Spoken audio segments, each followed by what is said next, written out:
Olá, tudo bem? Seja bem-vindo e bem-vinda à Unital Digital. Agora você faz parte da Universidade de Taubaté. Parabéns pela sua escolha. Antes de começar o conteúdo cheio de informações e troca de conhecimentos, a nossa reitora, a professora Nara Lúcia Peron de Fortes, tem uma mensagem de boas-vindas. Olá, sejam bem-vindos à Universidade de Taubaté, a maior universidade municipal do país. É com muito carinho e responsabilidade com a formação profissional de vocês que preparamos essa acolhida para o início das atividades da educação à distância da nossa universidade. Ficamos muito felizes com a escolha de vocês, alunos Unital. Esperamos que aproveitem todas as oportunidades e possibilidades que se abrem a partir da escolha de iniciar a formação em uma universidade reconhecida como a nossa. Ressalto que cada um de vocês levarão o nome da Universidade de Taubaté no registro profissional e poderão contar com a tradição da Unital para conquistar seus sonhos e objetivos. Nossa universidade é reconhecida não só pelo ensino de qualidade, pelo desenvolvimento de pesquisa e da extensão acadêmica, mas por estar focada na produção de conhecimento, inovação, tecnologia e empreendedorismo. Aproveitem muito cada oportunidade que a Unital oferece para vocês. Um grande abraço. Obrigado, professora, e pode deixar que vamos aproveitar todos os nossos espaços para a produção do conhecimento. E a gente começa já. Sempre antenada nas discussões recentes da sociedade e ciente da responsabilidade social, a Unital apresenta para você, aluno do ensino à distância, uma palestra com a professora Monique Marques Godoy Dolcinotti. O tema é diversidade, respeito e inclusão. Olá, tudo bem? Eu sou a professora Monique Godoy Dolcinotti e hoje estou aqui para falar com vocês sobre diversidade, respeito e inclusão. Gostaria de estar apresentando então para vocês aqui os meus slides que eu preparei para o nosso encontro de hoje, mas primeiramente eu gostaria de estar me apresentando melhor para vocês. Eu sou a professora Monique, como eu havia dito, sou psicóloga e professora aqui da universidade e também sou consultora de empresas. A minha trajetória falando da questão da diversidade é por vivenciá-la no meu dia a dia, sendo então uma mulher negra e uma das únicas professoras no nosso departamento que é declaradamente negra, por exemplo, né? Então, eu tenho esse recorte já de ser mulher e ser uma pessoa negra dentro da minha carreira para pensar nessa questão da diversidade. Então, hoje a gente tinha pensado, eu elaborei aqui para vocês uma agenda pensando no que é ser inclusivo, na importância da inclusão, para depois a gente entender as questões com relação aos vieses inconscientes e a falta de segurança psicológica que pode ocorrer na organização. Depois, pensaremos melhor como que seria o nosso papel, que ações que nós podemos estar executando para sermos mais inclusivos dentro do ambiente de trabalho. Para daí partimos para as considerações finais e agradecimento. Ser inclusivo é uma ação que nós temos que fazer diariamente. Não basta somente a gente pensar que temos que colocar pessoas de minorias dentro de cargos altos, por exemplo, né? Pensar dessa forma acaba sendo uma forma muito simplista de agir. É claro que um dos nossos objetivos vai ser esse, mas não vai ser somente o único.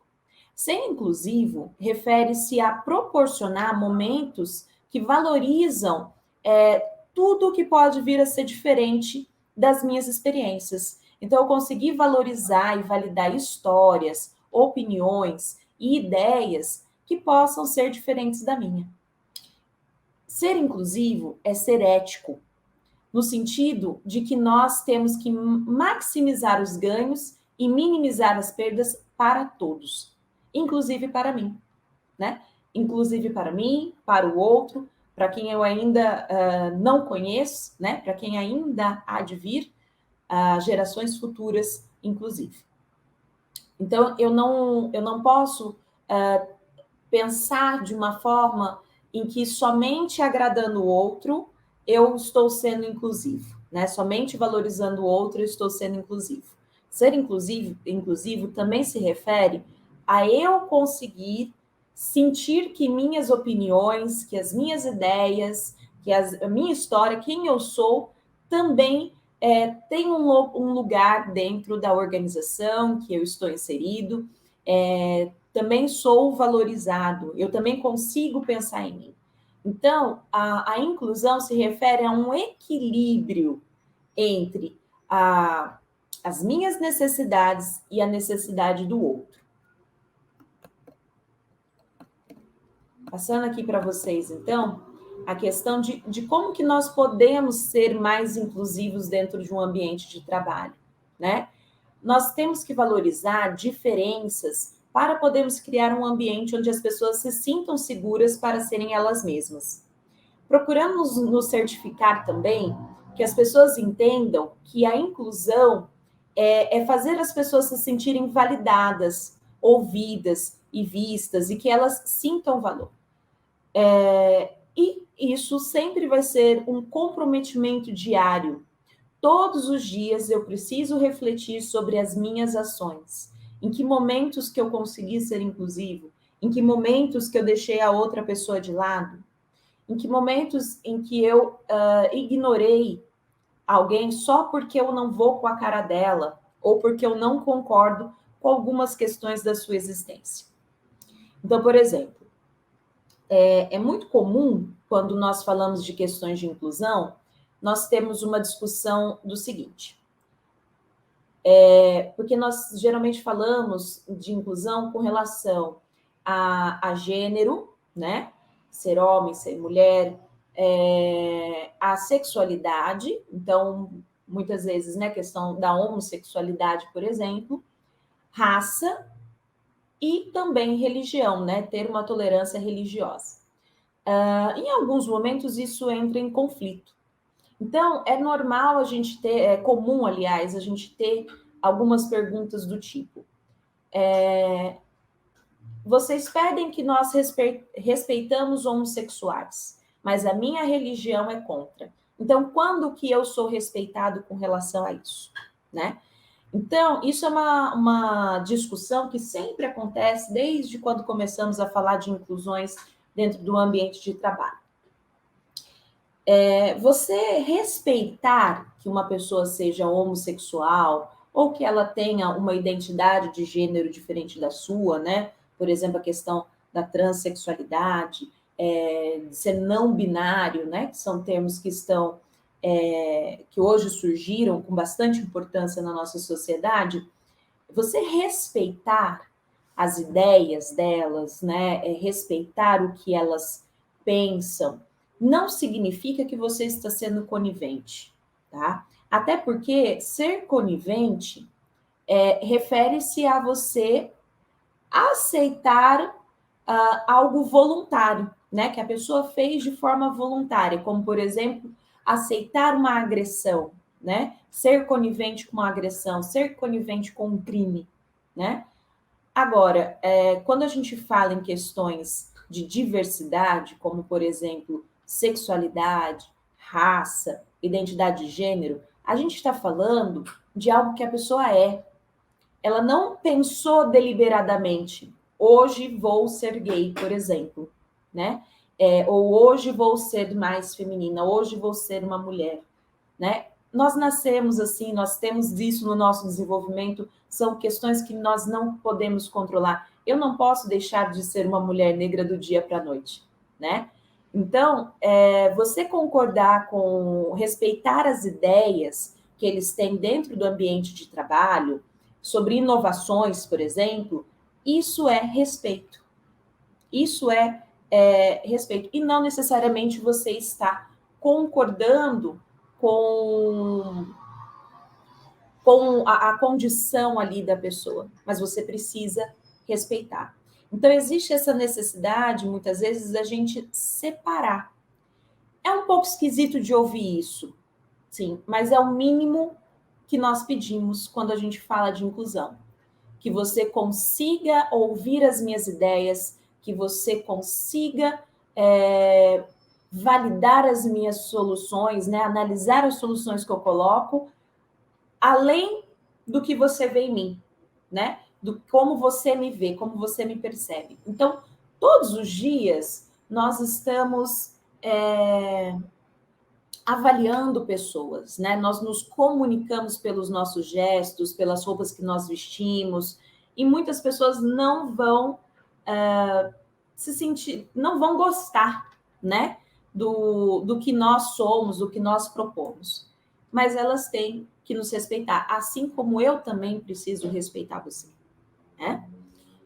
E isso se difere da minha competência, né? Quem eu sou, a minha identidade sexual, a minha orientação sexual, a minha raça, né? Se difere da minha competência. O preconceito está, por exemplo, quando a gente fala assim, pessoas negras não são capacitadas para esse serviço. A mulher não vai dar conta. E ela é mulher, então eu não posso falar grosseiro perto dela, eu não consigo ser quem eu sou perto dela, porque eu preciso xingar peão, por exemplo, né? Na hora de xingar um peão, chamar a atenção de um peão, eu não consigo fazer isso se for uma mulher ou se uma mulher estiver perto. Isso seria preconceito, né? Você não pode xingar uma pessoa, porque você não pode xingar uma pessoa, não é porque ela é mulher ou porque tem uma mulher perto, né? Que a gente precisa ter um equilíbrio ali das nossas atitudes, das ações que nós fazemos para criar um ambiente mais seguro, né? Então, o respeito, ele se refere a essa questão. Eu conseguir separar a competência de uma pessoa de quem ela é, de um sentido em que, se eu não concordo ou se eu não me sinto bem com a diferença que ela proporciona, mas eu tenho que valorizar, pelo menos, a sua competência.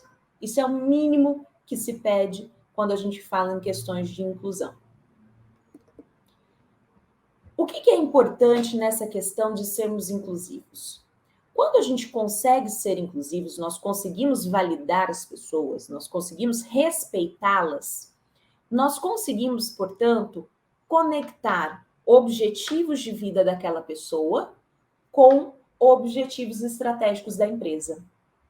Quando nós conseguimos respeitá-la, nós temos, então, uma possibilidade de permitir que elas sejam mais autênticas, elas sintam uma segurança psicológica em ser quem elas são. E com isso trazer ideias. E aumenta, então, a produtividade da empresa. Eu tendo essa coragem de ser quem eu sou, por exemplo, e de trazer as minhas ideias, sei que isso vai ser respeitado dentro da minha empresa, aumenta-se as discussões produtivas. E aumentando a discussão, aumenta-se também a inovação e também a competitividade dentro das empresas. Com isso, nós vamos ter relações mais harmoniosas e também consigo defender os meus direitos sem ferir o direito do próximo. Então, trabalhar com relação a respeito e inclusão é um dever de todos e também um direito de todos. Todos aqui são interessados nesse tema, né? Os funcionários, os acionistas e diretores da empresa, os fornecedores e também os clientes e a comunidade. Quando a empresa trabalha com respeito e inclusão, ela melhora o ambiente de trabalho, ela melhora a qualidade de vida dos seus funcionários. E ela melhora como a comunidade e cliente vão vê-la, né? Melhoram a sua responsabilidade social. Ser inclusivo, também se refere a eu considerar a opinião do cliente, a eu olhar para o cliente e perguntar, refletir com ele o que é que ele precisa. Empresas que já assumem o que o cliente quer não estão sendo inclusivas. Um exemplo mínimo com relação à inclusão é, por exemplo, quando a gente vai fazer um churrasco, por exemplo. Mas eu quero convidar um amigo que é vegetariano ou é vegano. Ou por exemplo, que tem uma alergia à carne, eu não vou deixar de comer, né, o churrasco, porque todo mundo, né, se propôs a isso. Mas eu tenho que providenciar, enquanto anfitriã, uma opção para o meu amigo que é vegetariano, que é vegano, ou até mesmo alérgico a algum prato que eu coloquei aqui no meu jantar, né? E permitir que dentro das suas condições, ele consiga ter momentos de lazer. Eu não vou evitar de convidá-lo, né? Eu não vou forçá-lo também a comer algo que ele não pode comer, né? Seja qual for o seu motivo.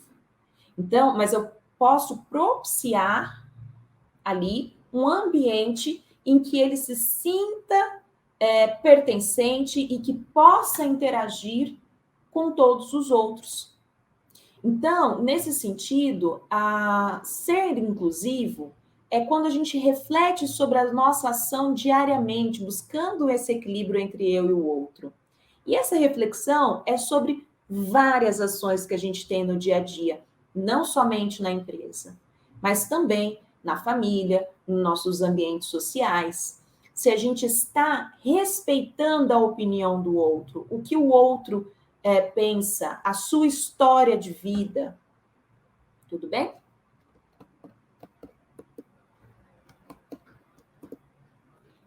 E com isso, nós podemos entrar nessa ideia da questão dos vieses inconscientes. Porque muitas vezes a gente até fala, não, eu sou inclusivo, eu sou antirracista, eu sou a favor da homossexualidade, né? Eu sou a favor de um monte de coisas. Porém, por conta de questões culturais, nós acabamos tendo comportamentos que são contrários do que a gente defende, né? São comportamentos muitas vezes preconceituosos. E a culpa disso refere-se à questão dos vieses inconscientes que nós vamos falar agora. Para a gente poder entender o que é um viés inconsciente, nós primeiro precisamos entender que o nosso cérebro não consegue processar todas as informações que existem no mundo, que existem né, na nossa interação. Então, quando nós interagimos com o mundo, nós recebemos 11 milhões de bytes de informação. Mas o nosso cérebro só consegue processar conscientemente apenas 40 bytes, né? É muito pouco. Isso significa que 99,99% da nossa interação ocorre por via inconsciente, tá? Então, o nosso cérebro, ele precisa de atalhos mentais automáticos. Por isso é inconsciente, porque é automático. Eu nem percebo que estou fazendo isso, tá? Então, ele precisa de atalhos mentais para processar essas informações e tomar decisões. E nós tomamos decisões a todos os momentos na vida, né? A todos os momentos do dia. Por exemplo, agora eu estou tomando uma série de decisões, né? Qual é a próxima palavra que eu vou dizer a vocês? É uma tomada de decisão. Qual exemplo que eu vou usar aqui na palestra? Acaba sendo uma tomada de decisão. Vocês também tomam decisões quando, por exemplo, vão pensar no que vocês vão comer hoje no almoço, né? Ou na janta? Quando vocês vão pensar em qual caminho vocês vão para o serviço, por exemplo, né? Então, tudo isso são tomadas de decisão que nós fazemos no dia a dia. E nós temos, alguns estudos colocam que cada pessoa tem um número limitado de decisões a tomar de forma deliberada. Depois, essas decisões acabam sendo automáticas, a gente entra nesses atalhos. Então, por exemplo, pensar no que eu vou almoçar. É uma decisão, é uma tomada de decisão mais deliberada, né? Eu tenho que analisar o que tem na minha geladeira, eu tenho que analisar o que está disponível, pensar no meu tempo para o preparo, e aí eu faço o almoço. Agora, ir para o serviço, né? Decidir o caminho que vai fazer para o serviço, muitas vezes entra em algo automático, né? Então, por exemplo, vocês querem ir para um outro destino que não é o serviço. Mas, por exemplo, o horário é próximo do que você costuma ir para o seu serviço, mas é um sábado, um domingo. E aí, quando você vê, nossa, eu estou indo para a fábrica, eu estou indo para o serviço, não estou indo para o shopping, por exemplo, ou para outra cidade que a gente está tendo como destino de lazer. Isso é um atalho mental automático, né? Quando a gente se toma, então, por ações que já são automáticas no nosso dia a dia. Então, com isso, nós temos, dentro desses vieses, apesar deles serem super úteis, nós podemos acabar tomando decisões que nos levam a um erro, a uma decisão errônea, e aí o preconceito entra nisso. Então, só para vocês entenderem antes, a questão da utilidade nessas tomadas de decisão, né, dessas questões dos atalhos mentais, dos vieses inconscientes. Eles foram super importantes para nós realizarmos a nossa evolução. Então, por exemplo, distinguir qual alimento está estragado, qual não está, qual é bom comer, distinguir se aquela pessoa é de um povo inimigo ou não, né? Então, por exemplo, decidir se é do povo inimigo ou não.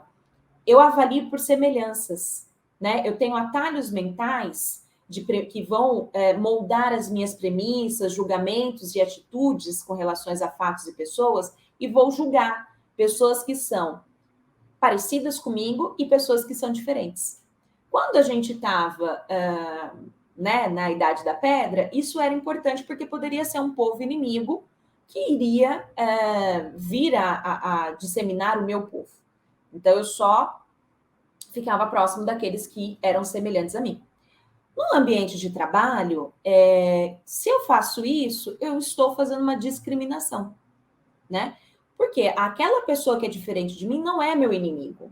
Aquela pessoa que é diferente de mim, ela tem um potencial muito grande, inclusive, de ser alguém que vai contribuir, né, para soluções no meu ambiente, né, no meu ambiente de trabalho. Muitas vezes aquela pessoa, às vezes a gente acaba tendo um viés, assim, por exemplo, eu estou andando na rua e vejo uma pessoa, um homem negro, passando do outro lado da rua. Eu posso ter automaticamente algumas decisões de, por exemplo, atravessar a rua ou segurar a minha bolsa, porque eu fiquei com medo, né? Isso é um viés inconsciente, por exemplo, tá? Mesmo que seja por uma fração de segundos. Se eu pensei em atravessar a rua, se eu pensei em segurar minha bolsa, mesmo que seja por uma fração de segundos, já é um viés inconsciente que expressa um preconceito, tá? Mas a gente vai ver daqui a pouco que esse preconceito, esses vieses inconscientes, eles são aprendidos, tá bom? Não significa que você nasceu uma pessoa racista, que você nasceu uma pessoa homofóbica, mas que a gente aprende a ter essas diferenças, né? A gente aprende a ter esses preconceitos. Porque eles fizeram parte da nossa evolução enquanto humanidade, né? Também. Mas nós precisamos reajustar essas questões, né? Nós precisamos reajustar essas lentes que nós temos com relação aos vieses inconscientes. Então, eu vou passar para vocês agora um vídeo para nós podermos entender os vários tipos de vieses inconscientes que vêm a existir no nosso dia a dia e como que eles podem atrapalhar o nosso processo de inclusão.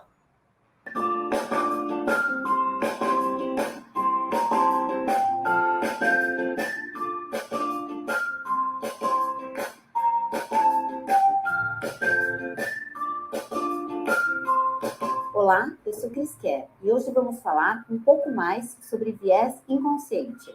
Hoje vamos conhecer 5 vieses inconscientes que podem influenciar negativamente as escolhas de líderes e gestores nos processos de decisão na sua empresa. Este estudo foi realizado pela pesquisadora do INSPER, Regina Madalosso. O primeiro deles é o viés de afinidade.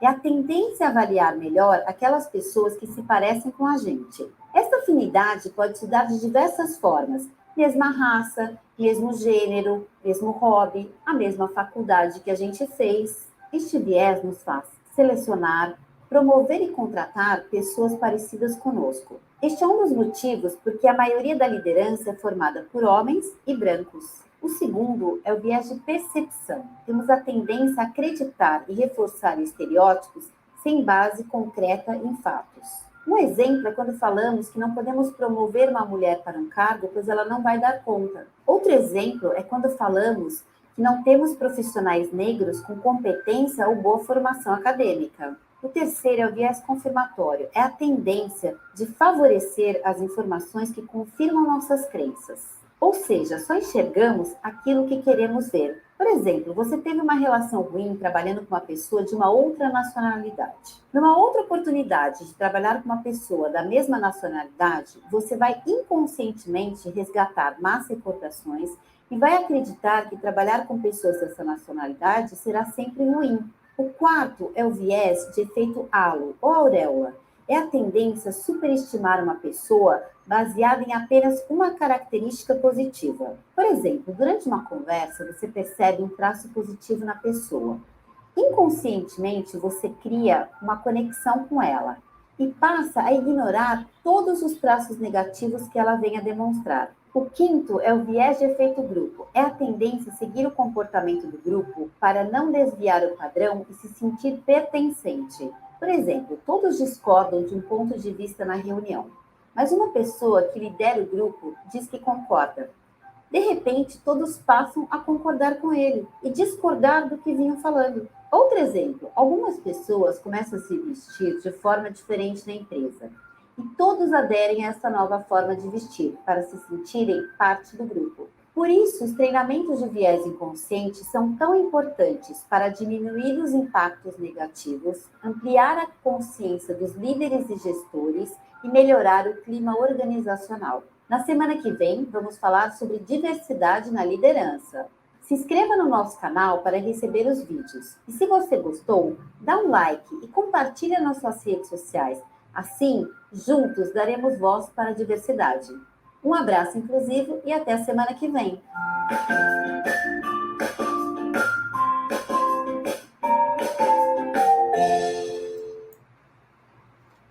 Então, diante disso, né, desses diversos tipos de vieses inconscientes que existem, que nós falamos que ser inclusivo é refletir diariamente sobre a nossa ação, né, buscando esse equilíbrio entre o eu e o mundo, né, entre eu e o outro, e todos aqueles que são diferentes, né.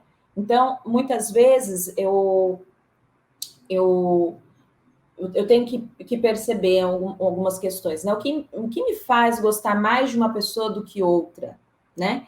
É a questão da familiaridade, né? Eu achar algo positivo naquela pessoa que me é familiar, e aí eu acabo privilegiando esse aspecto em cima de outros aspectos. O que eu acabo não gostando daquela outra pessoa? É porque ela é muito diferente do que eu penso, ou na verdade ela é tão parecida comigo que eu nem suporto, né? E com isso eu acabo, muitas vezes, deixando aquela outra pessoa de lado, né? E aí, quando a gente percebe que existem essas questões, nós estamos falando mais de julgamentos e avaliações pessoais que nós fazemos e não da competência daquela pessoa, né? Então, diante disso, é que a gente coloca dentro de um ambiente de trabalho, é importante você avaliar a competência da pessoa, né? E não quem ela é, porque muitas vezes a gente acaba usando de premissas, de crenças,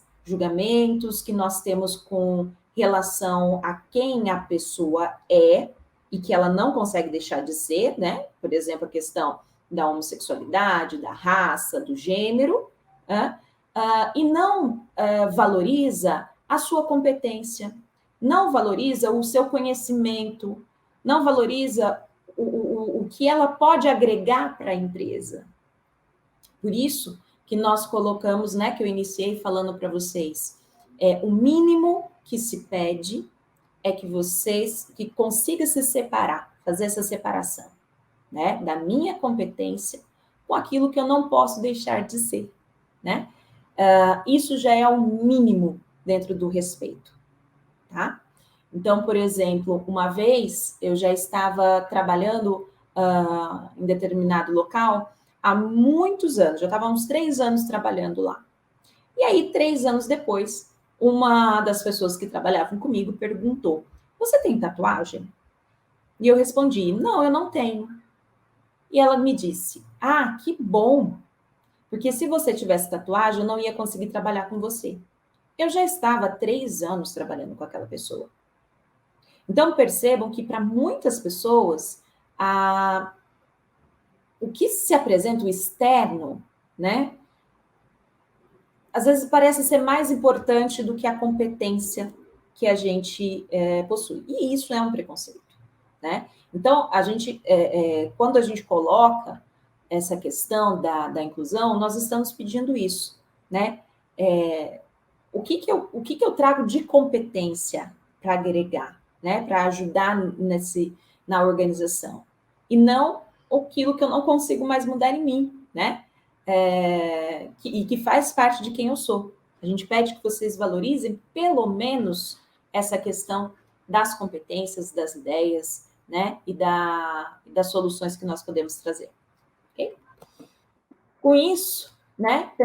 A gente pensa nessa questão também. Então, já que nós temos vieses inconscientes, como foi apresentado no slide seguinte, nós temos essa construção ao longo da nossa vida, né? Desde a infância, nós somos expostos a ditados, às expressões e até mesmo comportamentos modelos que fazem com que todos nós tenhamos preconceitos, né? Então, quem nunca ouviu expressões do tipo, mulher só serve para pilotar fogão, isso é coisa de preto, tive dia de branco, a palavra homossexualismo, né, que denota uma questão de doença, mas mesmo assim, muitas pessoas usam até os dias de hoje, né? Já fazem uns 30 anos que a palavra homossexualismo caiu, né? Porque antes o homossexualismo era usado para dizer é uma doença sexual. E hoje nós não entendemos a homossexualidade como uma doença, né? Por isso a palavra homossexualismo caiu, porque ismo refere-se a uma doença, assim como o alcoolismo, por exemplo, né? E a partir do momento que nós entendemos que a homossexualidade não é mais uma doença, né? Que inclusive foi a própria OMS que colocou isso, nunca foi, mas deixou de ser considerada doença. Nós temos a queda da palavra homossexualismo. Mas até hoje muitas pessoas usam sem saber essa questão, né? Sem saber o que essa palavra denota. Também, muitas vezes, a gente coloca assim, porque torce para tal time, né? Por exemplo, é torcedor do time do São Paulo, por exemplo, deve ser gay, né? Muitas pessoas acabam colocando isso. Se é torcedor do Corinthians, então deve ser ladrão. Então, assim, existe também, né? Coloquei esse exemplo apenas para a gente ressaltar uma questão de que, muitas vezes, aonde a pessoa mora, para que time que a pessoa torce, pode muitas vezes a gente ter um preconceito cultural, né? Um preconceito com relação à cultura que aquela pessoa tem. Então, nordestinos, por exemplo, quando fala aquele é cabeça chata, não dá para entender o que ele fala, porque o sotaque dele é diferente, né? São situações de preconceito. Após a queda das Torres Gêmeas, por exemplo, ver mulheres com lenço na cabeça, ver homens com turbantes, né, já causavam muito medo nas pessoas em todo o mundo. E para trabalhar isso, né, a gente comemorou, a gente teve aí o marco dos 20 anos da queda das Torres Gêmeas, né, e houve-se muito medo nas comunidades islâmicas, por exemplo, porque houve uma generalização de que qualquer pessoa com lenço na cabeça ou com turbante seria uma pessoa terrorista, né? O que não é verdade, mas muito se acreditou sobre isso. Muitas vezes, por exemplo, esses preconceitos a gente não aprende somente verbalmente, a gente também aprende no corpo. Então, por exemplo, quando eu dei o exemplo do homem negro vindo em nossa direção na rua, né? Vindo de frente conosco. E aí eu tenho o pensamento de ou atravessar a rua ou segurar minha bolsa. Eu não nasci com isso, mas muito provavelmente quando eu estava com um adulto, quando criança, a gente viu essa situação. Então, por exemplo, aquele adulto viu uma pessoa passando, né? Ficou com medo, coincidentemente era uma pessoa negra, e aí apertou a nossa mão ou atravessou a rua com a gente, pediu para a gente tomar mais cuidado, né? E pronto, ali já nasceu-se uma questão do próprio preconceito. As questões de representatividade também têm muito a ver com essas situações de preconceito. Então, existe um vídeo muito interessante, inclusive, que mostra crianças brancas e negras olhando uma boneca branca e uma boneca negra, né? E pergunta para elas, qual que é a boneca boa, né? E aponta para a boneca branca. Qual é a boneca mais bonita? Aponta para a boneca branca. E aí os adjetivos ruins, como por exemplo, a boneca que é malvada, a boneca que é feia, né? A boneca que é ridícula, elas apontavam para as bonecas negras. Inclusive, as crianças negras apontavam, faziam esses apontamentos de acordo com os adjetivos que eram usados. Né? E aí, quando se perguntava para as crianças negras qual boneca se parece mais com você, elas apontavam a negra. Então, isso trazia para a subjetividade dessas crianças negras que elas também eram ruins, que elas também eram malvadas, que elas também eram feias, né? Porque se a boneca negra representa tudo aquilo e ela é parecida consigo, com elas, né? Com as crianças negras, elas entendiam isso também. Então, a questão da representatividade sempre foi muito importante dentro desse entendimento de como o preconceito é formado, né? E aí e como que isso faz parte da nossa subjetividade. O que eu estou querendo dizer com isso? Se o preconceito é socialmente construído, a pessoa que é negra, a pessoa que é mulher, a pessoa que está dentro de alguma minoria sexual, de gênero, de raça, de cultura, ela também presenciou esses preconceitos, ela também vivenciou isso, né? Então, o que ela aprendeu dela mesma? Ela provavelmente aprendeu que ela era ruim. Nós mulheres, por exemplo, nós somos desde pequenas sistematicamente aprendemos sistematicamente a ter que cuidar do lar. Então, por exemplo, a gente recebe nos nossos aniversários brinquedos de panelinha, brinquedos de vassoura, né? Espera-se dentro da nossa adolescência, por exemplo, que nós sejamos aquelas que vão ajudar a limpar a cozinha, que vão ajudar a limpar a louça, enquanto os adolescentes meninos ficam brincando, jogando nos seus celulares ou batendo papo, né? Então, espera-se que nós mulheres sejamos aquelas que vão arrumar ali, né? Tanto o almoço como limpar também a limpar a janta, limpar o churrasco, enfim. Então, nós sistematicamente somos colocados a nós a não temos muitas ambições, né? E isso cria-se um teto de vidro para nós, né? Tanto nós vamos identificando que talvez isso não seja para mim, como também quem já está lá no topo pensa, não vai dar conta, né? Porque é negro, porque é mulher, porque é homossexual e vai destoar aqui o ambiente, vai trazer chacota, né? As pessoas não vão gostar, vai distrair, né? Então, são esses tipos de justificativa que colocam e que denotam muito um preconceito. De novo, não se refere à competência. É uma avaliação, uma decisão que não se refere à competência que aquela pessoa traz, mas algo que eu imagino que ela tem e que não vai dar certo, né? Então, não é uma avaliação que se faz nesse sentido diante dos fatos, né? Diante de uma realidade concreta. Então, como nós, né, minorias, também somos sistematicamente, desde a infância, expostas a esse mesmo preconceito, e nós vamos ter uma ideia de nós, em que nós, dentro das questões raciais, nós chamamos de auto-ódio, nós vamos nos auto-odiar, né? Vamos ter ódio de quem nós somos, nós temos uma segurança psicológica mais fragilizada. E se isso é reforçado no ambiente de trabalho, nós vamos ter, sim, mais dificuldade de expor possíveis soluções, possíveis ideias, e de termos mais oportunidades, de sermos mais ambiciosos, de nos jogarmos em certas oportunidades, por exemplo, né? Tomarmos certos riscos, porque nós temos medo de como que nós vamos ser vistos e se nós vamos perder o direito a pertencer ao grupo.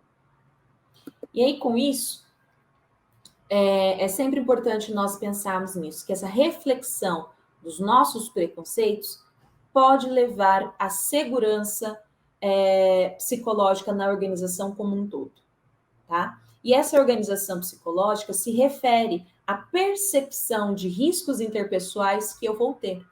Então, por exemplo, uma pessoa negra, ela percebe esses riscos interpessoais diferente de uma pessoa branca. Uma mulher vai perceber isso de forma diferente de um homem. Uma pessoa que é homossexual, não binária ou transexual vai perceber esses riscos de uma forma diferente de uma pessoa hétero, né? Porque a regra é do patriarcado, porque a regra é da branquitude, a regra é da heteronormatividade.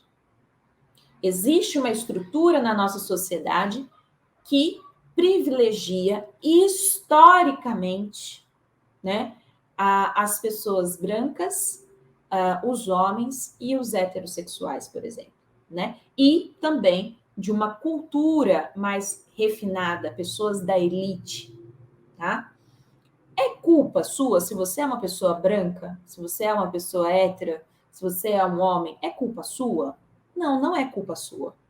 Mas você precisa entender que a nossa sociedade é organizada para privilegiar isso desde os tempos de colonização. E que isso é uma característica da sociedade difícil de mudar. Por isso, nós temos que conseguir avaliar que situações que eu posso promover que diminuam esses riscos interpessoais para quem é minoria.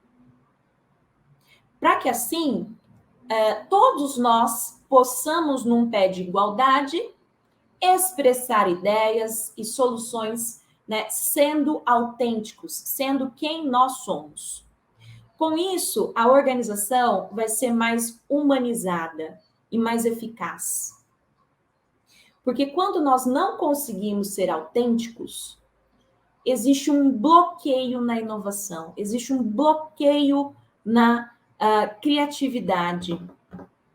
Porque eu estou muito mais preocupado com a minha necessidade básica de ter uma segurança e pertencimento dentro do grupo, do que preocupado com as metas que eu vou atingir, né?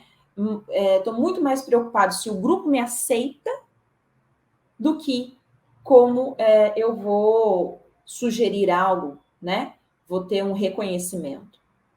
Isso se refere a uma teoria de motivação, que é a teoria de motivação do Maslow. Nós temos uma hierarquia de necessidades da motivação. E uma das mais básicas é de pertencimento do grupo. Se eu sinto que esse pertencimento está vulnerável, né? Se eu estou vulnerável a ser expulsa do grupo por uma particularidade minha, eu vou reter todas as minhas energias para gerenciar esse pertencimento. e vou ter dificuldades, vou ter bloqueios de conseguir manejar a minha energia para outra situação, né? Que precisa, como por exemplo, alguma ideia, né? Alguma necessidade de solução, fazer decentemente ali o meu trabalho, né? Porque o ambiente está me privando. Então, quando a empresa se preocupa com uma segurança psicológica, ela permite essa autenticidade dos funcionários e busca a sua responsabilidade social perante a eles, perante a comunidade, perante os fornecedores. E melhora, então, a inovação e melhora a sua competitividade no mercado de trabalho. Então, como é que nós podemos fazer isso, né? Qual seria o nosso papel? Primeiro seria analisar as nossas crenças e suposições. Todos nós devemos fazer isso. Depois, pensar em como expressar as nossas ideias, opiniões e experiências. Sentir que nós somos valorizados para isso é muito importante. Por isso, nós temos que estar dispostos a compreender a opinião do outro, né? Para que eu possa valorizá-lo também, né? E isso aumente as suas oportunidades e o fortaleça para expressar as suas ideias e opiniões. Eu tenho que promover discussões produtivas com respeito, né? Com um foco maior nas ideias para a inovação, conduzir isso para a inovação, tá? Me preocupando também com as minhas expressões faciais e corporais. Porque quando nós estamos falando em comunicação, nós avaliamos a fonte daquela ideia, a fonte da informação, né? E essa avaliação a gente expressa de forma facial e corporal também, tá? Então, nós temos que tomar cuidado com isso. Por exemplo, quando é uma mulher falando ou quando é um homem falando, você já reparou como que fica a sua expressão corporal? Você volta o seu corpo todo para aquela pessoa? Você faz sinais, como por exemplo, que estimulam que ela continue falando, por exemplo? Ou você fica de costas para ela? Você fica de lado para ela? Como que você fica, né, na sua expressão corporal quando é uma pessoa que é diferente de você, né? Então, nós temos que tomar cuidado com isso. Algo também que ocorre muito dentro dessa questão de diversidades e que entra nesse cuidado a expressões faciais e corporais é o mansplaining, que é quando um homem, por exemplo, interrompe muitas vezes uma mulher, ou quando ele explica algo que ela já sabe, achando que ela é incompetente, por exemplo. Às vezes é algo que ela acabou de explicar, né? E ele vai lá e explica de novo para ela, como se ela não estivesse entendendo. Então, também temos a etapa de validar ideias e soluções, dê feedbacks para aquela pessoa de que a sua ideia foi interessante, né, de que a sua solução foi válida. E se não pode ser feito, apresente os recursos limitados que vocês possuem para poder executar aquela ideia. Separe, né, a sua ideia de quem ela é, né? Para que não fique confundido, igual naquele experimento das bonecas, né? Uma coisa é eu não ter recurso para validar as suas ideias, né? Outra é eu invalidar as suas ideias e soluções porque não concordo com quem você é, né? Porque você é diferente de mim, ok? Então, portanto, é importantíssimo que todos nós sejamos exemplos, não somente os líderes, mas que o próprio funcionário também possa ser exemplo dentro das suas relações ali no trabalho, né? No ambiente de trabalho. E por fim, então, nós podemos entender que a inclusão e respeito à diversidade é um direito e dever de todos dentro de uma organização, dentro de uma família, dentro de uma escola, né? Dentro da sociedade. E que para nós sermos inclusivos, nós temos que promover esse sentimento de pertencimento e justiça, que vai melhorar, então, as ações de inovação e responsabilidade social da empresa. Caso vocês possuam alguma dúvida, vocês podem me encontrar pelo e-mail, né, que é monique.godoy@unital.br, e eu agradeço pela atenção que vocês deram até aqui. Um forte abraço e tudo de bom para vocês. Parabéns pela palestra, professora, e para você, aluno, muito obrigado pela sua participação. E vamos continuar nessa troca de conhecimento e informação para o desenvolvimento profissional e pessoal de cada um e também da nossa universidade. Bons estudos e até mais.